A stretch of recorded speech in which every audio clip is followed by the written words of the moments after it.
Cool. All right, cool.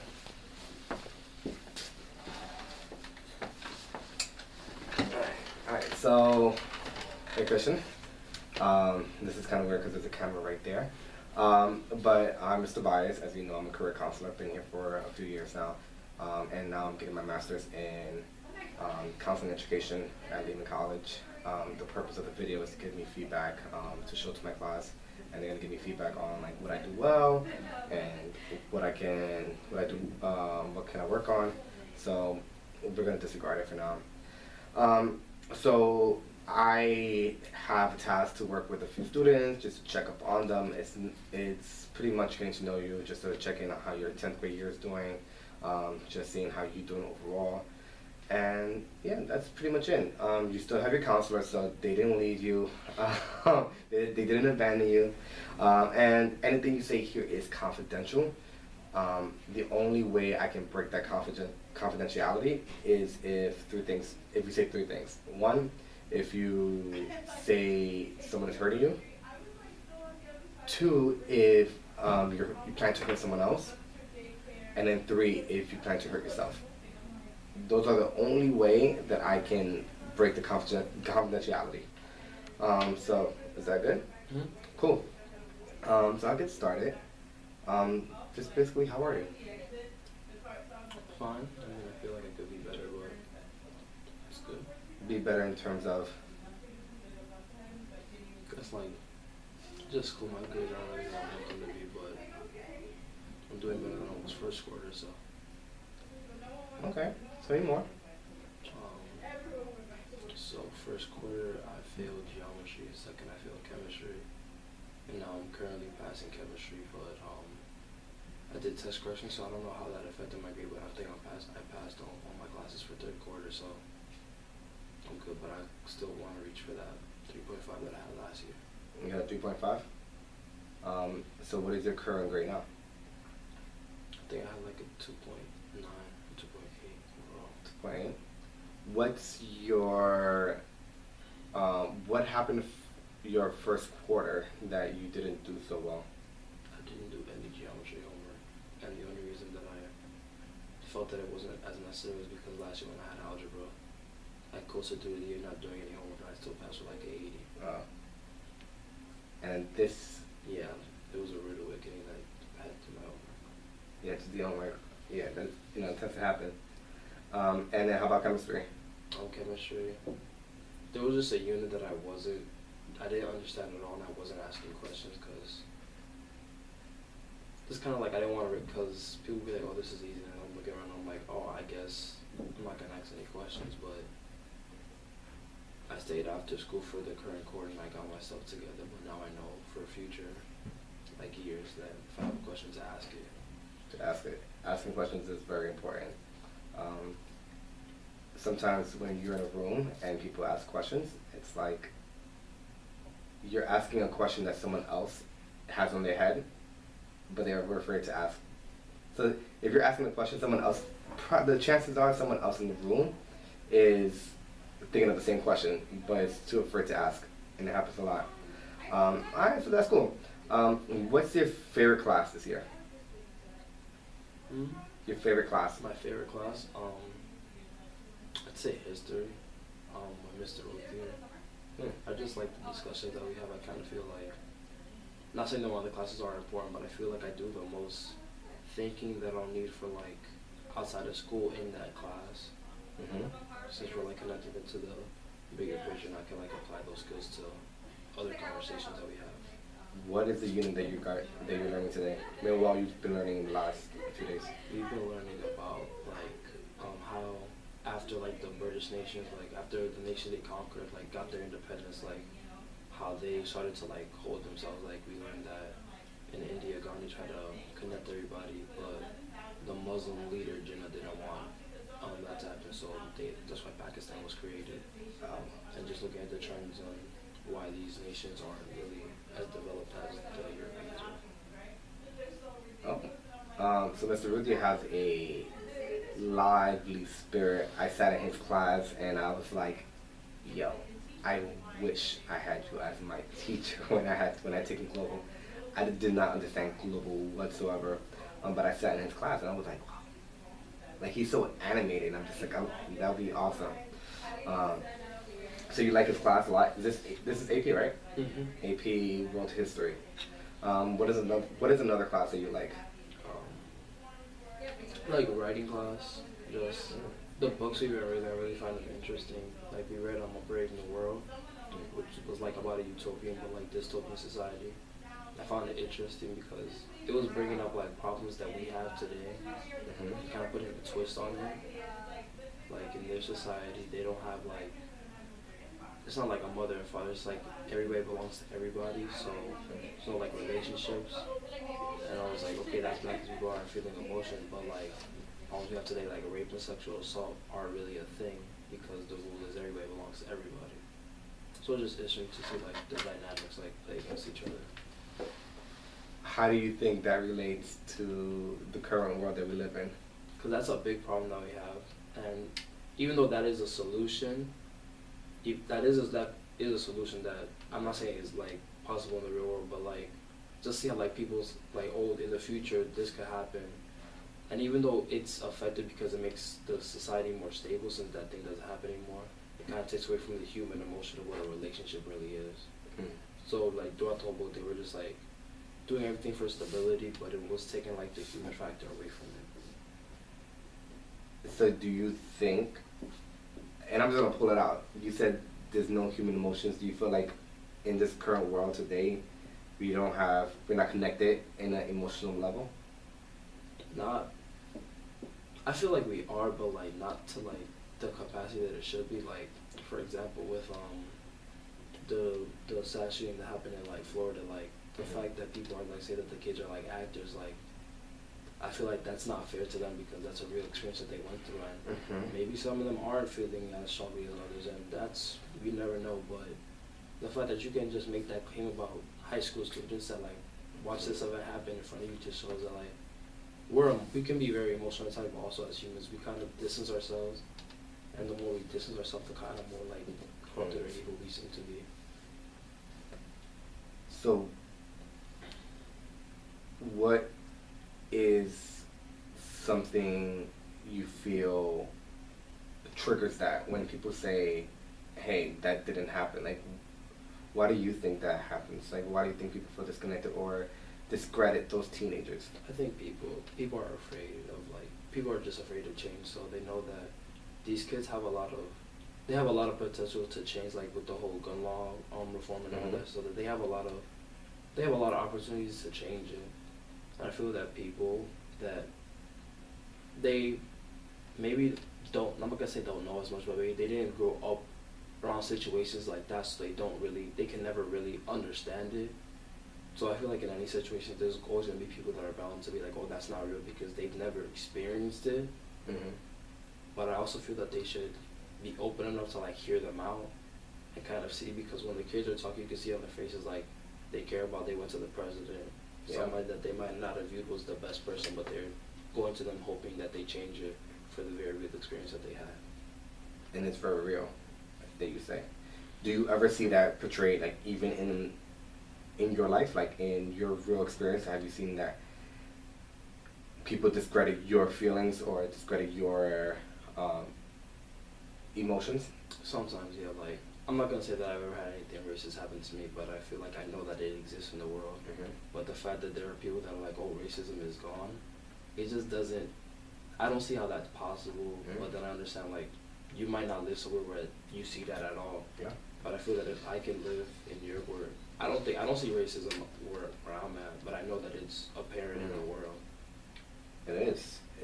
It's, and I'm gonna share experience. Like, I went to a school in the middle of nowhere, Pennsylvania, and it was a predominantly white school, and you know, it's tough. Like, I have experiences where people like wrote stickers on my door and put spick on it.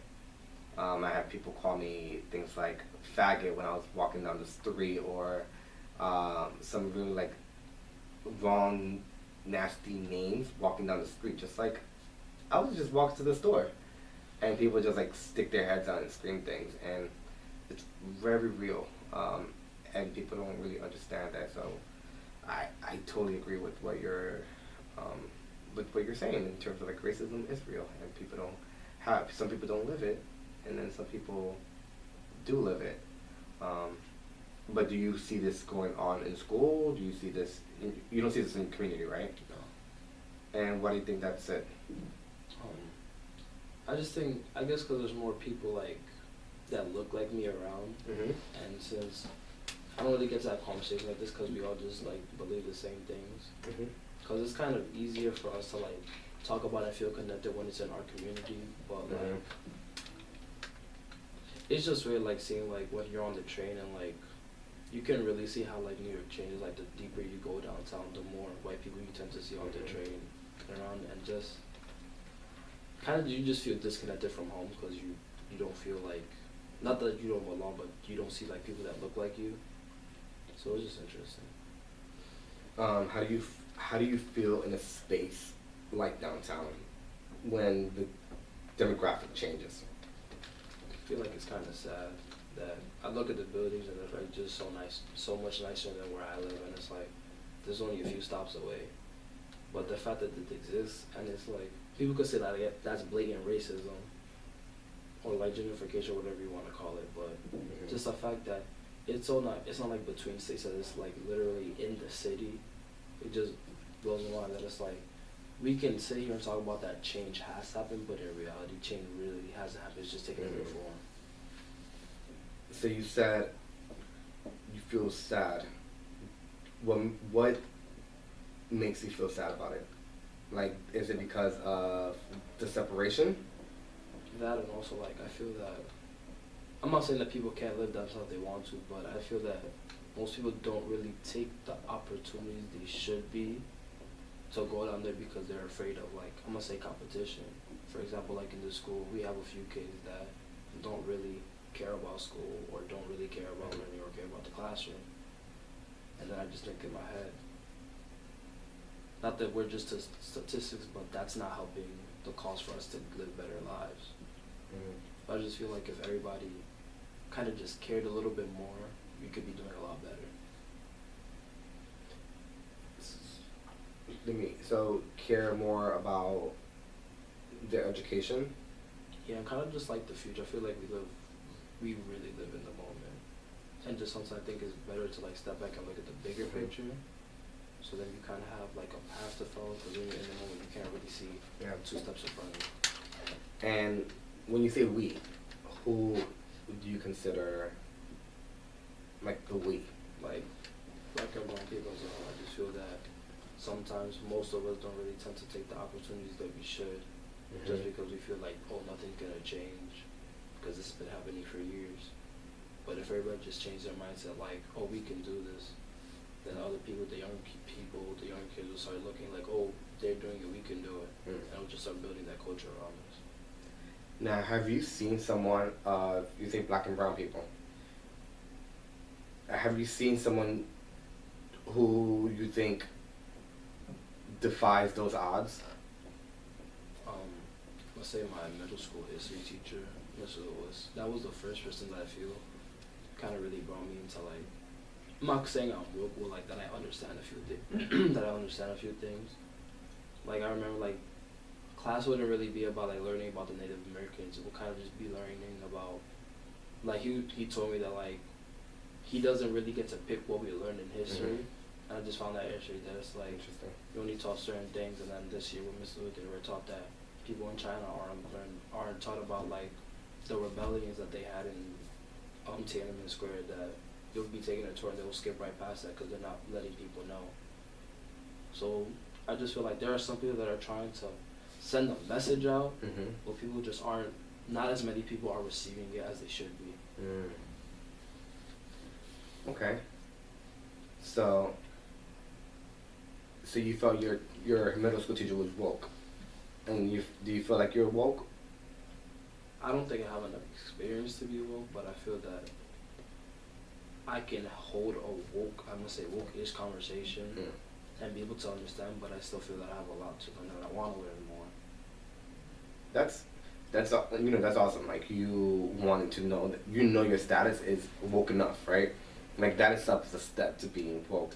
and then you wanting to learn more, that is, from my perspective, it's just mind blowing, right? Like you wanting to learn more, just because there is so much to learn in society, right? There's so much to learn about your lived experience, and we all have different experiences, but there's so much to learn, and I really appreciate that.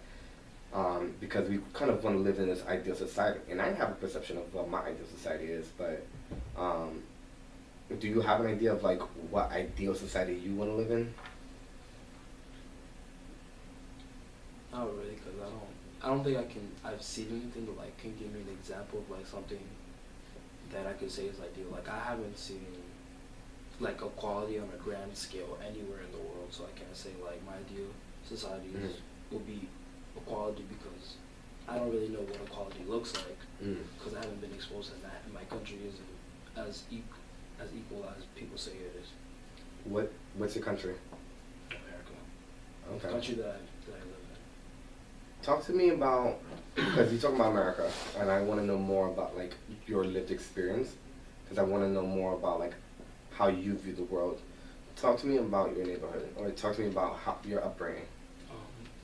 So I grew up in Washington Heights, like on 181st, and just some experience that I had. Like I just always like remember my mom always talking to her friends, and like they're always crying, and it's like always about like a guy. And so like I didn't understand, but like as the older I got, and the more I thought about it, it's just like I don't understand why like some people stay with people that hurt them, but at the same time I understand like that fear, like, oh, this person, me and them have been through so much, I don't want to go against that. Just I feel that like the standards for different people, the fact that we have standards for different type of people is crazy, and it could be from gender, from what you pee out of, to what you like. So I just feel like the fact that standards exist for different types of people, and the fact that we kind of play into it without knowing it sometimes, just like bothers me. Like I remember like being young in school, like we'd always have like a boy be picking something up, like picking up a box or something. I'm like, it's not really a big deal, but it's like, okay, why can't a girl do it? Pick a box? Yeah, like pick up a box, like, oh, he's strong, let him pick up the box, like, can she be strong? But then it's like, am I blowing it too out of proportion? Is that such a minor thing that I shouldn't really care about it? And then, like, learning about, like, how when certain people do certain, like break certain laws, like, they get totally different punishments just because of the person that they are. Like, a man does something and a woman does something, they get totally different sentences. Or if a black man does something and a white man does something, they get totally different sentences. And the fact that you can research it and you can see it, and this has been happening for ages, and like nothing's really been done about it. You brought in a lot of information. One, you brought in like the differences between a man and a woman, between a black and white, and this is portraying in your ideal world, like how we're separated, right? And there are a lot of like differences, and there's this thing called social construct, where things are constructed, the social sphere, where things are just made up, and you can make up a rule, and that's how it stays, and it becomes a status quo. So that's a lot to bring, but I want to tie it back to what you said about your mom being kind of like staying with someone that she was hurting her. Not like hurting her. Well, yeah, but like she wasn't feeling as he was hurting her feelings, and I'm just thinking like, so I'm not saying that my mom was done for staying with, but like the fact that we kind of push women to be submissive, like in society as a whole. If we if everybody was just given like the same like, oh, be strong, be who you are, that the situation could have been totally different. And the way that she is now could be totally different. But I think my mom was a very strong woman. I think that she's learned from that experience. But I just feel that, but somebody think like, if she never had that experience, would she be as strong as she is? So I just think that maybe some things need to happen for you to learn and grow. but sometimes those experiences could be so bad that you don't end up growing, you end up hurting yourself.